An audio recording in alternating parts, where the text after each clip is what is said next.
안녕하세요. 지엘입니다.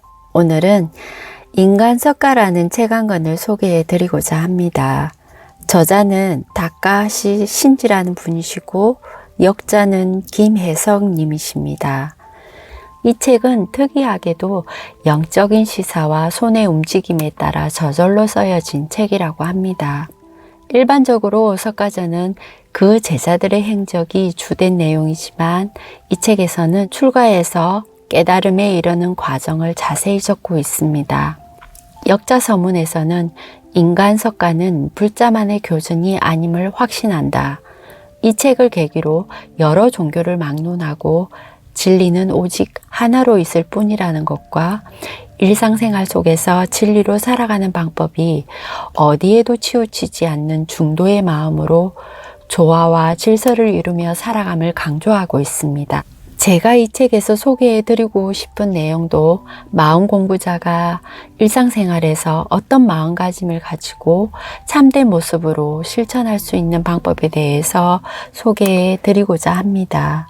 첫 번째 제목은 트라우마 없애는 수행법. 석가모니 부처님께서 출가하셔서 36년 동안 살아온 과거를 반성하는 과정에서의 내용입니다. 반성으로 잘못이 인정되었다 해서 그 사실이 없어지는 것은 아니다. 문제는 그 잘못을 다시 되풀이하지 않도록 바로잡아가는 길밖에 없다는 것이다. 한편 반성으로 밝혀낸 과거의 선악에 너무 집착하고 매달리는 것도 자신의 마음을 구속하는 짓이 된다. 원래 무변광대한 마음의 자유성이 속박을 받게 된다. 특히 악의 행위에 대해서는 잘못이었다라고 인정하는 것까지는 좋은 일이나 거기에 사로잡히게 되면 어두운 상념을 짓게 된다. 책 내용에서 상념이라는 단어가 나오는데요. 상념은 마음속에 품고 있는 여러 가지 생각들을 이야기합니다. 생각들이라고 하면 지난 과거에서 오는 걱정과 근심, 분노 이런 것들을 이야기하는데 대체적으로 부정적인 생각이 많다고 보여집니다. 이 부정적인 생각들은 나의 마음 어딘가에 선이나 악으로 씨를 심어 놓았기 때문에 꽃이 핀다는 거죠. 그렇다면 왜 지난 과거를 반성해야 할까요? 지난 과거에 심어놓은 선악의 씨가 시간이 되어 어떤 사람을 만나거나 어떤 상황이 되었을 때 꽃이 핍니다. 똑같은 말과 행동, 생각을 했을 때에는 또 악의 씨를 심어 놓는다는 거죠. 그러면 다시 또 안 좋은 생각과 부정적인 생각으로 자신을 힘들게 하는 것입니다. 그래서 긍정적인 말과 행동, 생각으로 좋은 시를 심어 놓자는 거죠. 카세트 녹음기에 녹음이 되어 재생이 될 때에는 긍정적으로 재생되자는 것입니다. 그러기 위해선 자신을 반성할 필요가 있는 것입니다. 자신을 제3자의 입장에서 바라볼 수 있어야 합니다. 엄격하고 칼날 같은 마음으로 자신을 볼 수 있어야 자신의 어리석음이 드러날 수 있을 것입니다. 반성이나 참회는 자신을 되돌아보고 다시는 그 일을 되풀이하지 않겠다는 마음으로 참회를 해야 합니다. 반성을 했는데 지난 일이 현실처럼 떠올라 화가 나기도 하고 그때 왜 그랬을까 또는 미운 감정이 다시 솟아나기도 합니다.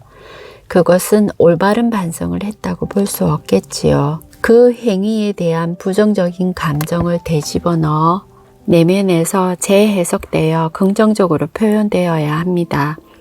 예를 들어서 그때 비슷한 상황이 일어났다. 그때 내가 이런 말을 해서 상대가 화가 났지.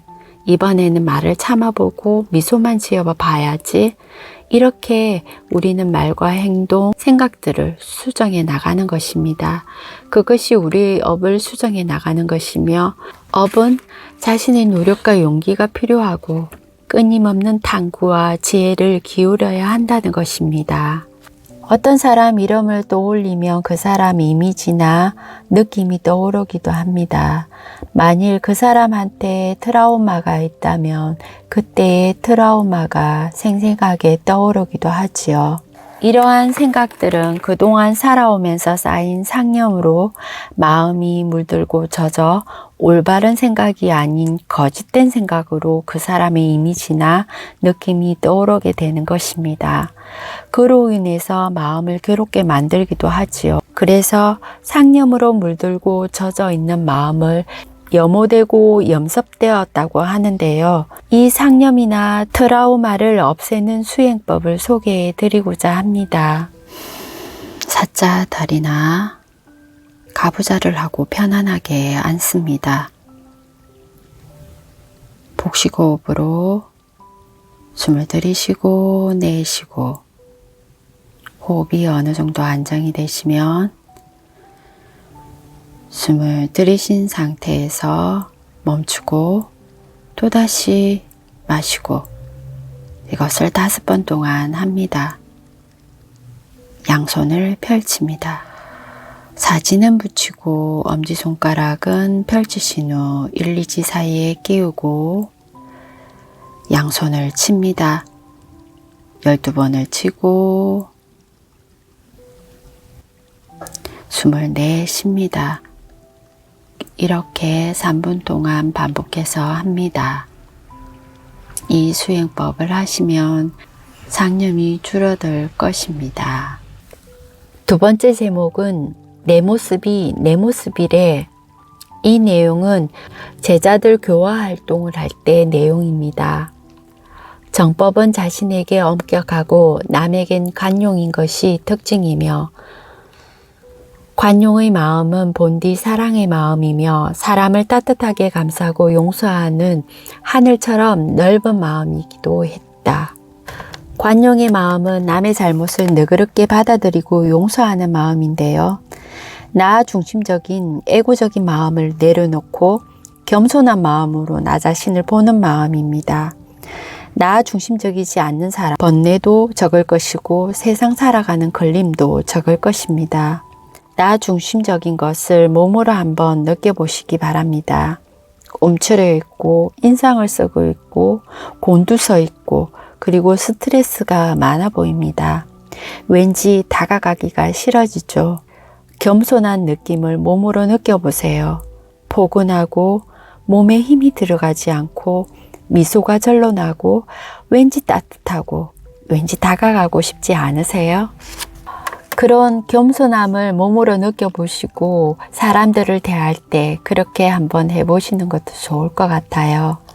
상대의 행동이 걸림이 있다는 것은 내 마음에 그런 마음이 있다는 겁니다. 상대의 행동은 내 마음에 거울에 반영되어 나타나는 내 모습입니다. 그렇다면 어찌 그 사람과 나를 둘러볼 수 있겠습니까? 상대를 사랑하는 마음과 따뜻한 마음으로 감수할 수 있게 될 것입니다. 늘 문제의 상황에서 나의 탓으로 여기고요.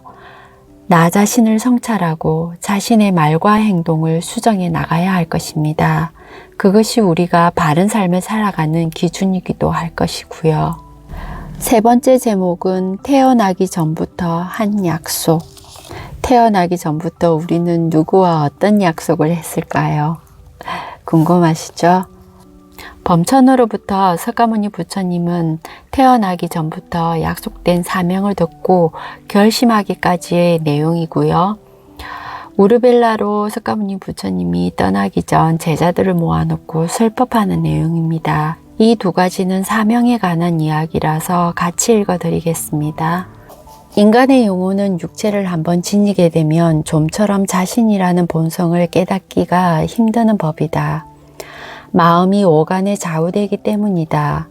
팔을 꼬집으면 아프고 눈이 비치는 외계는 흡사 실제계의 모습처럼 보이기 때문이다. 그래서 이성의 현상에 현혹되어 자신이 임무를 수행하지 못한 채 돌아가기 쉽다. 저성에 돌아가서 실수했구나 하고 후회하게 된다. 중도를 근본으로 삼아 서로의 잘못을 애정으로 타이르고 상호 협조 정신으로 생활해 가야 한다는 것이다. 남의 일을 도왔다고 해서 그 보답을 기대해서는 안 된다. 기대와 보답을 바라는 마음이 아욕의 온상을 키워간다. 그렇다고 해서 남의 도움을 받은 자가 감사의 마음을 잊고 구체적인 행동으로 표시하지 않는 것, 이 또한 보온의 도리에 어긋난다. 태양을 비롯한 자연은 우리 생존을 위해 무주상으로 보시해주고 있다. 우리들은 이에 대한 감사와 보온의 길은 많은 중생을 위해 봉사하는 일이다. 중생들의 앞장에 서서 그들의 괴로움과 슬픔을 들어주는 것이 우리에게 부과된 사명이다. 우리들은 누구나 태어날 때부터 사명과 임무를 가지고 태어난다고 합니다.